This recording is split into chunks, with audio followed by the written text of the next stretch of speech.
Hey everyone, welcome to Speak Like a Native. I'm Maya. And I'm Leo.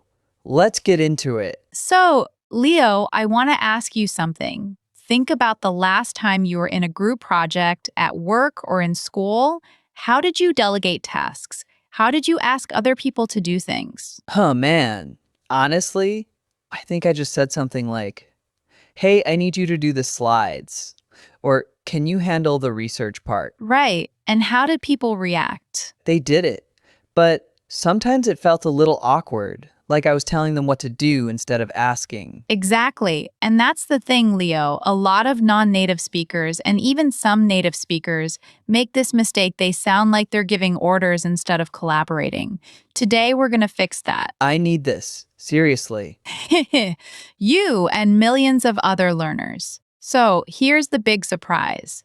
Most English learners think that to delegate means you have to tell people what to do. But in natural English, delegation is actually about offering, asking, and checking, not commanding. Wait, so I shouldn't say I want you to do the slides? Correct. That sounds like a boss talking to an employee, not a teammate talking to a teammate. Huh. So what do I say instead? Let's start with the first phrase, and it's a game changer. Ready? Hit me. Number 1, I can take care of. I can take care of? That's it? That's it. But Leo, this is powerful. When you say, I can take care of X, you're volunteering. You're not telling someone else to do it. You're saying, I'll handle this part. Oh, I see. So instead of saying, you do the research, I say, I can take care of the research. oh, that sounds so much better. It's not bossy at all. Exactly. You're taking responsibility. You're being proactive. Let me give you a real-life example. Imagine you're in a group project for a marketing class. Everyone's sitting around the table. Nobody knows who's doing what. You can say, I can take care of the social media posts. I've got some experience with that. That sounds natural, and it makes you look good too. Right. Another example. At work, your team is planning a conference. Instead of waiting for the manager to assign tasks, you say, I can take care of booking the venue. I know a good place. So you're claiming a task, but in a polite way. Exactly. Now, Leo, here's a common mistake I hear from Chinese speakers especially. In Chinese, you might say something like, 我来做这个部分, which translates directly to, I come to do this part. But in English, I can take care of is much more natural. Spanish speakers sometimes say, I can take the research. That's a direct translation from puedo tomar la braquegine.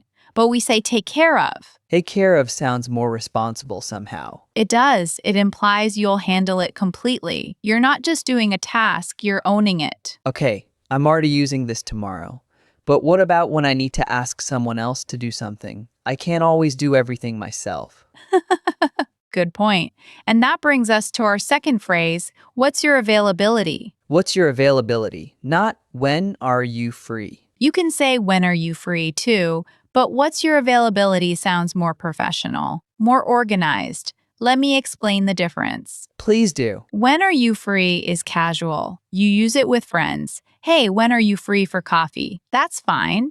But in a work or school project context, what's your availability sounds like you're planning, not just chatting. So I could say, hey, I want to go over the slides together. What's your availability this week? Perfect. That's exactly right. Another example, we need to finalize the budget. What's your availability for a quick meeting? That sounds so much more professional, like I know what I'm doing. You do know what you're doing? Let me tell you why this works culturally. In English-speaking workplaces, especially in the US, people value autonomy. They don't like being told what to do. When you ask what's your availability, you're respecting their time. You're saying, I know you're busy. When can you fit this in? Oh, I never thought of it that way. So it's about respect. Exactly. And here's a mistake I hear from Arabic speakers sometimes. They might say, what is your free time, which is a direct translation. Or from Japanese learners, when is your empty time? In English, we say availability. Availability?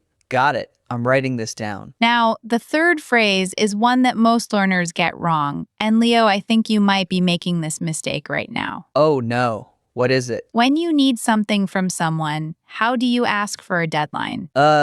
When do you need it by? Close, but the more natural professional version is by when do you need? By when do you need?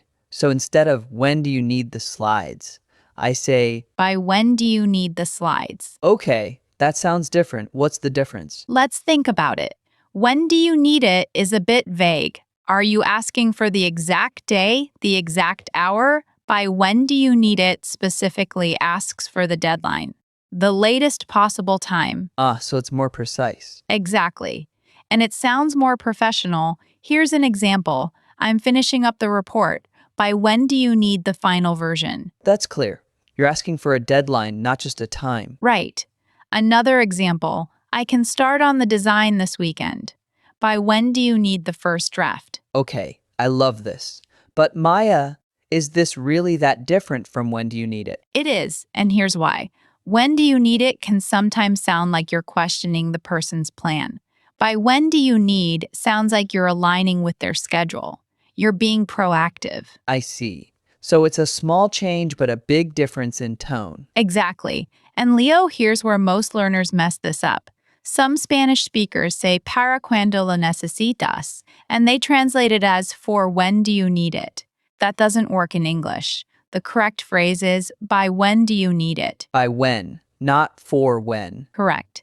And some French speakers say just quand, which translates to until when. That's also different. By when means the deadline. Until when means the duration. Okay, let me try to use all three in one scenario. Imagine I'm in a group project for a history class. Go for it. So I say, I can take care of the introduction and the conclusion. What's your availability to discuss the main arguments? And by when do you need my part? Leo, that was perfect. You just sounded like a native speaker in a professional setting. Really? That felt so natural. Because it is natural. Now let me tell you what not to do.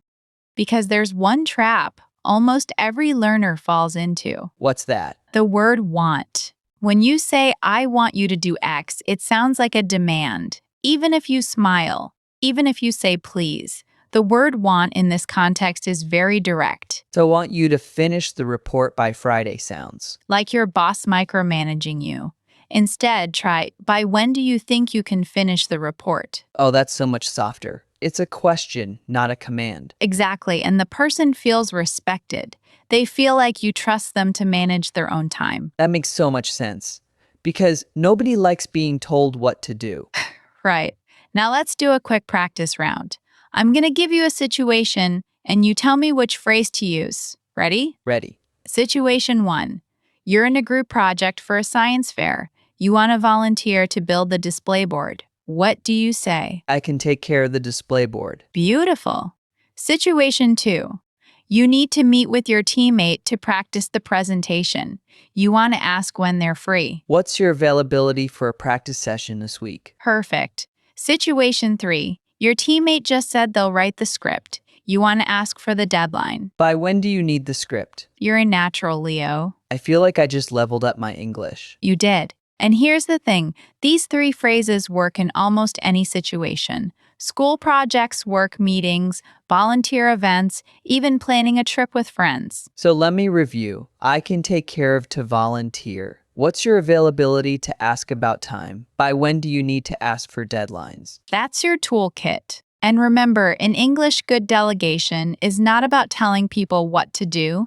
It's about offering, asking, and collaborating. Maya, I have to say, this episode is going to help so many people because group projects are stressful enough without worrying about how to sound natural. Absolutely. And if you're listening to this while working on a group project right now, pause the episode and try one of these phrases. Send a message to your teammate. Hey, I can take care of the intro. By when do you need it? That's a great challenge. I'm going to do that too. Now, before we go, let me give you one final tip. If you're not sure which phrase to use in a specific situation, just ask yourself, am I volunteering? Am I checking time? Or am I asking for a deadline? That tells you which phrase to pick. Volunteering, checking time, asking for deadline. Got it. And if you enjoyed this episode, please hit that subscribe button. We release a new episode every single day, and we want to help you sound more natural every step of the way. Yeah, don't be a stranger. Join our community. Practice with us. Today's takeaway, Leo. Today's rule: swap I want you to for I can take care of. Instantly more natural. Perfect. Thanks for listening, everyone. Keep speaking, keep practicing, and we'll see you in the next episode. See you next time.